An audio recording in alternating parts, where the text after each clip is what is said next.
Mga tuntunin tungkol sa mga pari. Ika-21 kabanata.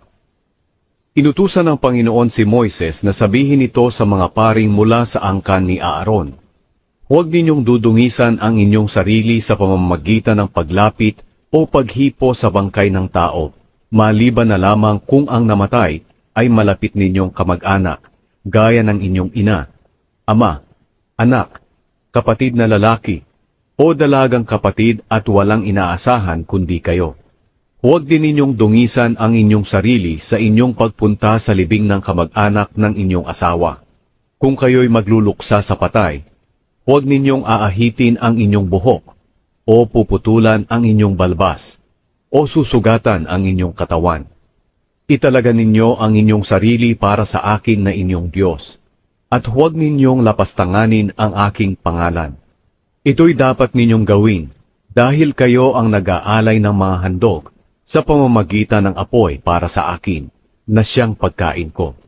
Huwag kayong mag-asawa ng babaeng marumi, dahil nagbebenta siya ng panandaliang aliw, o ng babaeng hiwalay sa asawa, dahil kayo'y hinirang ko para sa aking sarili.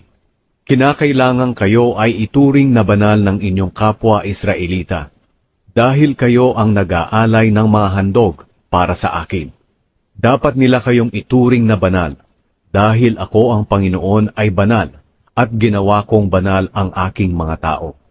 Kung kayo'y may anak na babae na nagdudulot ng kahihiyan sa inyo dahil sa nagbebenta siya ng panandaliang aliw, siya ituturing na marumi. Dapat siyang sunugin. Kung ang punong pari ay namatayan ng kamag-anak, huwag niyang guguluhin ang kanyang buhok, ni pupunitin ang kanyang damit bilang tanda ng pagluluksa.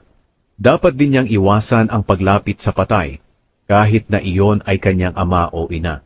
At dahil siya itinalaga sa akin bilang punong pari sa pamamagitan ng pagpapahid sa kanya ng langis ng pagtatalaga, hindi siya dapat umalis sa toldang tipanan, dahil kapag siya'y umalis doon at sumama sa libing, marurumihan ang tolda.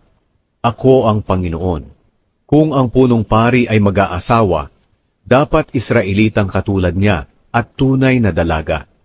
Huwag siyang mag-aasawa ng biyuda, o ng babaeng hiwalay sa asawa, o ng babaeng marumi na nagbebenta ng panandaliang aliw, upang sa ganoon ay walang maging kapintasan ang mga anak niya. Ako ang Panginoong humirang sa kanya para siya'y maging banal.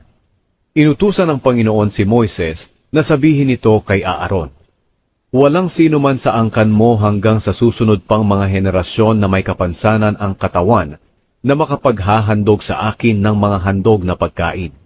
Hindi maaari ang bulag, pilay, may kapansanan ang mukha, may kapansanan ang isang bahagi ng katawan, bali ang paa o kamay, huba, unano, may sakit sa mata o sa balat, o baog. Kaya kung ang angkan ni Aaron ay may kapansanan sa katawan, hindi siya maaaring maghandog sa akin ng mga handog sa pamamagitan ng apoy na siyang pagkain ko. Hindi rin siya maaaring pumasok sa banal na lugar o lumapit sa altar, dahil madudungisan ang aking tolda. Pero maaari siyang kumain ng mga pagkaing bahagi ng mga pari sa mga banal at pinakabanal na handog. Ako ang Panginoong nagtalaga sa inyo para maging akin. Ang lahat ng ito ay sinabi ni Moises kay Aaron, at sa mga anak niyang lalaki, at sa lahat ng mga Israelita.